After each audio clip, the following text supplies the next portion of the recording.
ఈరోజు ఒక్కసారి మీకు తెలియని విషయం కాదు, మీడియాకు తెలియని విషయం కాదు, ప్రజలకు తెలియని విషయం కాదు. కానీ గత 5 సంవత్సరాలుగా ఆంధ్ర రాష్ట్రంలో యువజన శ్రామిక రైతు కాంగ్రెస్ పార్టీ అధికారంలో ఉంది.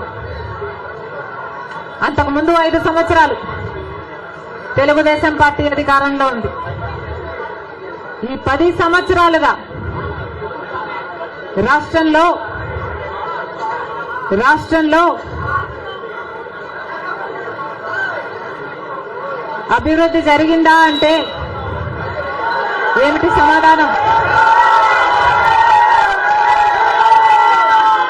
మన రాష్ట్రం ఏర్పడే నాటికి మన రాష్ట్రానికి ఉన్న అప్పులు 1,00,000 కోట్లు.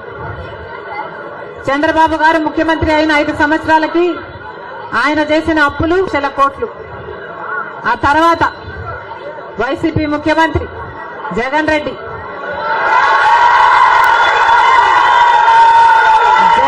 గారు చేసిన అప్పులు 3,00,000 కోట్లకు పైన. మొత్తంగా ఈరోజు అప్పులు 6.5 లక్షల కోట్లు. రాష్ట్రానికి చెందిన అప్పులు, కార్పొరేషన్లకు చెందిన లోన్లు చెల్లించాల్సినవన్నీ కలుపుకుంటే 10 లక్షల కోట్ల అప్పుల భారం ఆంధ్ర రాష్ట్రం మీద ఉంది. మరి ఇంత అప్పులు చేశారే, ఇన్ని డబ్బులు తెచ్చారే, మరి రాష్ట్రంలో ఏదైనా అభివృద్ధి జరిగిందా అని భూతద్దం పెట్టి చూసినా ఎక్కడా కనిపించదు. రాజధాని ఉందా? రాజధాని కట్టగలిగారా? రాజధాని కట్టడానికి డబ్బులు లేవు. కనీసం ఒక మెట్రో అయినా ఉందా?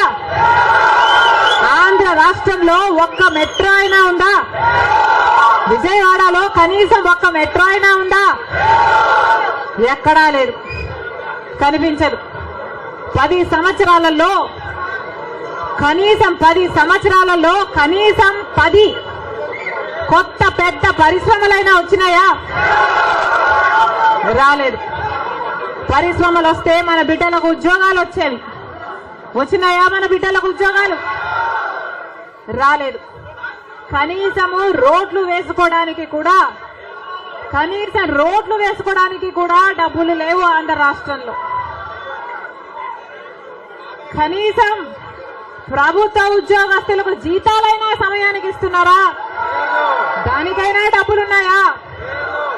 దానికి కూడా డబ్బులు లేవు. దేనికి డబ్బులు లేవు. అభివృద్ధి జరగలేదు. కానీ దళితుల మీద జరిగే దాడులు మాత్రం 100కు 100% పెరిగాయి.